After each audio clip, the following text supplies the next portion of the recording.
مردوں کی روحیں جنت میں رہتی ہیں یا قبر میں رہتی ہیں؟ دیکھو، انسان کے انتقال کے بعد کچھ دیر تو روحوں کا جو مقام ہے وہ قرآن کریم میں اللہ تعالیٰ نے فرمایا وما ادراک ما علیجون کتاب مرقوم، کہ علیجین میں نیک بندوں کی روحیں چلی جاتی ہیں، وما ادراک ما سجین کتاب مرقوم، اور گناہ گاروں کی روحیں سجین کے اندر قید کر دی جاتی ہیں۔ رمضان میں ان کو ضرور اتنا فائدہ ملتا ہے کہ رمضان میں اللہ تبارک و تعالیٰ رمضان کی برکت سے ان کے اوپر سے عذاب قبر کو اٹھا لیتا ہے۔ اچھا، روحیں رہتی کہاں ہیں؟ وہ قبر میں رہتی ہیں، جنت میں رہتی ہیں؟ اس کی بھی تفصیل آقا علیہ الصلوۃ والسلام نے بیان فرمائی۔ آقا علیہ السلام نے ارشاد فرمایا کہ کچھ لوگوں کی روحیں تو علیین میں رہتی ہیں، کچھ لوگوں کی نیک بندوں کی روحیں، اور کچھ کی روحوں کے بارے میں حدیث پاک میں آتا ہے کہ نیک روحیں ہوتی ہیں ان کو پرندوں کی پوٹوں میں رکھ دیا جاتا ہے جو جنت کی سیر کیا کرتے ہیں، اور کچھ روحیں ایسی ہوتی ہیں، کچھ مرومین ایسے ہوتے ہیں جن کو قبر میں رکھا جانے کے بعد ان سے کہا جاتا ہے کہ ایسے سو جا جیسے نئی نویلی دلہن سوتی ہے۔ تو یہ الگ الگ کیٹیگری ہیں، وہ انسان کے اعمال کے اوپر ڈیپینڈ ہے کہ انسان کیسا تھا۔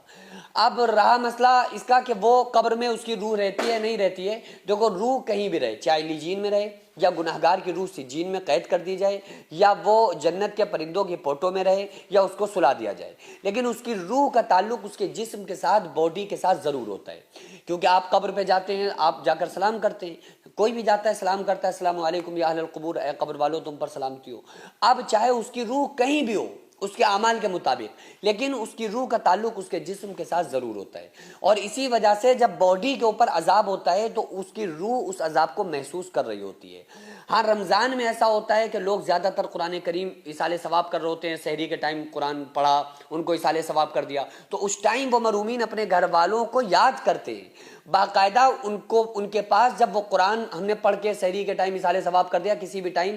یا ہم نے ان کی طرف سے صدقہ جاریہ کر دیا، یا ان کی طرف سے ایصال ثواب کر دیا، یا مسجد مدرسوں میں ان کی طرف سے پیسہ دے دیا، تو اس سے کیا ہوتا ہے کہ وہ ثواب قبر میں اس مرحوم کے سامنے پیش کیا جاتا ہے۔ بخاری کے اندر حدیث موجود ہے، آقا علیہ السلام نے ارشاد فرمایا، حضرت ابو ہریرہ راوی ہیں،